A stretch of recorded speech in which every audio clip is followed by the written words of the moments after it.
दिल्ली में कोरोना से बचे कोहराम के बीच आज से 45 प्लस वालों को कोरोना वैक्सीन कोवैक्सीन की डोज नहीं मिलेगी। वैक्सीन की कमी की वजह से दिल्ली सरकार को यह फैसला लेना पड़ा है। आम आदमी पार्टी ने इसका ठीकरा केंद्र सरकार के सिर फोड़ दिया है। कोरोना से कराह रहे दिल्ली वालों को दवा और ऑक्सीजन के बाद कोरोना वैक्सीन के भी लाले पड़ गए हैं। दिल्ली सरकार ने ऐलान किया है कि आज से दिल्ली में 45 प्लस वालों के लिए कोवैक्सीन का कोटा खत्म हो जाएगा। कोवैक्सीन के अगले स्टॉक के लिए केंद्र सरकार की तरफ से अभी तक कोई बयान नहीं आया है। दिल्ली में फिलहाल 474 जगह के 623 सेंटर्स पर 45 प्लस वालों को वैक्सीन लगाई जा रही है। दिल्ली में अब तक 50,85,703 लोगों के वैक्सीनेशन हो चुके हैं। शुक्रवार को दिल्ली में कोरोना वैक्सीन का कोटा खत्म हो जाने के चलते 150 से ज्यादा वैक्सीनेशन सेंटर्स बंद करने पड़े थे, जिससे 18 से 44 साल के लोगों को लगातार 9वें दिन कोरोना वैक्सीन की डोज नहीं लगी थी। आम आदमी पार्टी के सवाल उठाने के बाद हंगामा बढ़ा तो 45 साल से ऊपर वालों के लिए 50,000 कोविशील्ड की डोज भेजी गई थी। दूसरी तरफ दिल्ली में कोरोना की दूसरी लहर पर लगाम लगने लगा है। बीते 24 घंटे में दिल्ली में कोरोना के सिर्फ 1649 नए मामले सामने आए हैं और एक दिन में 189 लोगों की जान चली गई है। कोरोना से सबसे ज्यादा मौत 45 प्लस वाले लोगों की ही हो रही है। अभी दिल्ली में वैक्सीन की कमी को लेकर दिल्ली सरकार ने केंद्र के सिर पर ठीकरा फोड़ दिया है और केंद्र से वैक्सीन की मांग की है। कोरोना की दूसरी लहर भले ही खत्म होने की कगार पर हो, लेकिन तीसरी लहर की आशंका अभी से ही दिखने लगी है। मध्य प्रदेश के सागर में एक महीने में 300 से ज्यादा बच्चे कोरोना पॉजिटिव पाए गए हैं। ये रिपोर्ट देखिए।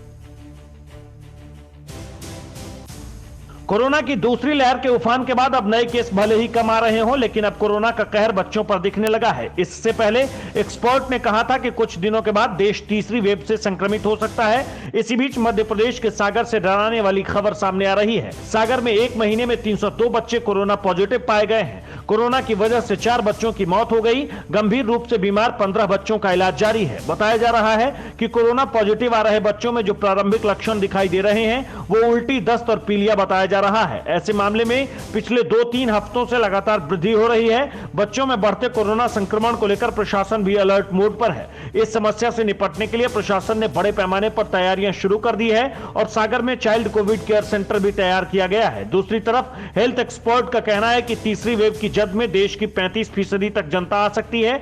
इसके साथ यह भी माना जा रहा है कि तीसरी लहर का सबसे ज्यादा शिकार बच्चे और किशोर हो सकते हैं। देश के बाकी कई राज्यों में भी तीसरी लहर से बचने के लिए तैयारियां शुरू कर दी गई है। कोरोना के केस शहरों में तो तेजी से कम हो रहे हैं, लेकिन गांवों में उतने ही तेजी से बढ़ते भी जा रहे हैं। हालात यह है कि रुड़की के पास एक गांव में सिर्फ एक महीने के भीतर ही दर्जनों लोगों की मौत हो चुकी है। कोरोना के केस जैसे ही शहरों में कम हुए, लोगों को ये उम्मीद थी कि अब कोरोना की दूसरी लहर खत्म होगी, लेकिन गांव में इसका बुरा असर देखने को मिल रहा है।